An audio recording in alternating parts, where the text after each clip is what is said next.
ভারতের বিদেশ সচিব বিক্রম মিশ্রের ঢাকা সফরের পরেও থামছে না হিন্দু নির্যাতন। ফের বাংলাদেশে আক্রান্ত ইসকনের সদস্য। অভিযোগ, তাকে প্রাণে মেরে ফেলার চেষ্টা করেছে মৌলবাদীরা। মারধর করে মাথা ফাটিয়ে দেওয়া হয়েছে। এই ঘটনায় প্রতিবাদে সরব কলকাতার ইসকনের ভাইস প্রেসিডেন্ট রাধা রমন দাস। রাষ্ট্রসংঘের কাছে তার প্রশ্ন, বাংলাদেশে হিন্দুদের গণহত্যা হলে তবে জাগবেন?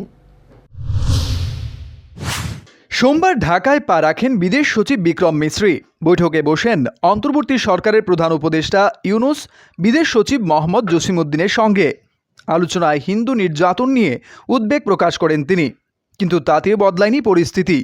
এদিন রাতেই ঢাকার উত্তরায় হামলার শিকার হলেন এক হিন্দু। মঙ্গলবার এক্স হ্যান্ডেলে একটি ভিডিও ছড়িয়ে পড়ে। ভাইরাল হওয়া ভিডিওতে দেখা গিয়েছে এক ব্যক্তি অঝরে কাঁদছেন। সে ব্যক্তি নিজেকে ইসকনের সদস্য বলে দাবি করেন। ভিডিওটি তিনি নিজেই করছিলেন। কাঁদতে কাঁদতে বলেন, সোমবার রাতে কয়েকজন ছেলে এসে আমাকে বেধড়ক মারধর করে, মেরে মাথা ফাটিয়ে দিয়েছে, আমার ফোন নিয়ে চলে গিয়েছে। আমার পূর্বপুরুষরাও এই দেশকে স্বাধীন করার জন্য রক্ত ঝরিয়েছেন। ওরা এইভাবে এসে আমাকে মেরে গেল, কেউ কিছু করল না। হিন্দু হওয়াই কি আমার অপরাধ? এই ব্যক্তির অভিযোগ, মৌলবাদীরাই তার উপর হামলা চালিয়েছে। এই ঘটনার প্রতিবাদে রাধা রমন দাস আরও একটি ভিডিও তুলে ধরেন এক্স হ্যান্ডেলে, যেখানে এক মৌলবাদী নেতা ইসকনকে জঙ্গি সংগঠন বলে উল্লেখ করে, পাশাপাশি গণহত্যার হুঁশিয়ারিও দেয়। যা শেয়ার করে রাষ্ট্রসংঘের মানবাধিকার কমিশনকে তার প্রশ্ন, বাংলাদেশের চলমান ঘটনায় মানবাধিকার লঙ্ঘনের প্রতি আপনাদের নীরবতা এবং চোখ বন্ধ করে রাখা দুঃখজনক এবং হৃদয় বিদারক। প্রকাশ্যে বাংলাদেশি সংখ্যালঘুদের বিরুদ্ধে গণহত্যার এই আহ্বান শুনুন এবং জেগে উঠুন।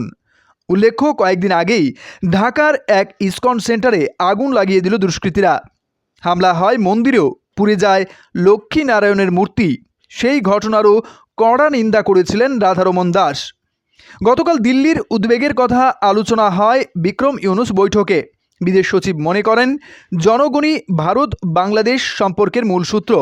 ফলে বাণিজ্য, বিদ্যুৎ, জ্বালানি সহ বিভিন্ন ক্ষেত্রে বাংলাদেশের জনগণের স্বার্থে ভারত সহযোগিতা করবে। পাশাপাশি বাংলাদেশের বর্তমান পরিস্থিতি নিয়ে উদ্বেগ প্রকাশ করে বিশেষত সংখ্যালঘু নিরাপত্তা নিয়ে প্রশ্ন তোলেন বিক্রম মিশ্রি। ধর্মীয় স্থান, সংখ্যালঘুদের সম্পত্তিতে হামলার বিষয়টিও উল্লেখ করেন। কিন্তু ফের এ ধরনের ঘটনায় প্রশ্নের মুখে পড়েছে ইউনুস সরকার। Bureau report, headlines, Tripura national.